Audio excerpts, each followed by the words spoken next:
စီဝစုငှက်ချေးတွေကြအသုံးဝင်လာညီလေးပြောပြပေးပါလားတဲ့တိုက်ကောင်းတဲ့မေးကုန်မယ်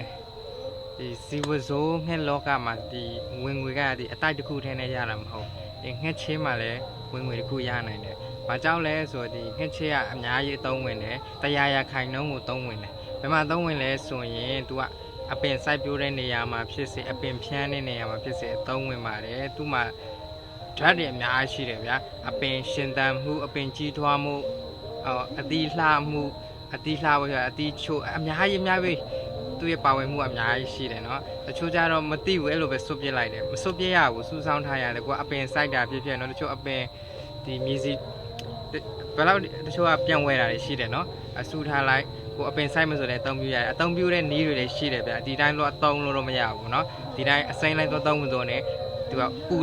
ဒီချီအမိုနီယာနဲ့ပါတယ်ပေါ့နော်အမိုနီယာပါတယ်သူကပူစေတယ်ဗျာဓာတ်ရိုက်သွားထိုင်းလိုက်ရင်အမြစ်တွေပုတ်သွားနိုင်တယ်လောင်သွားနိုင်တယ်နော်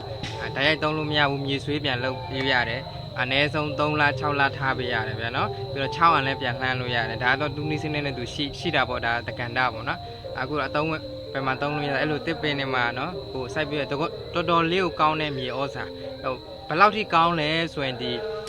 သေဆုံးနေတဲ့မြေတောင်မှဒီ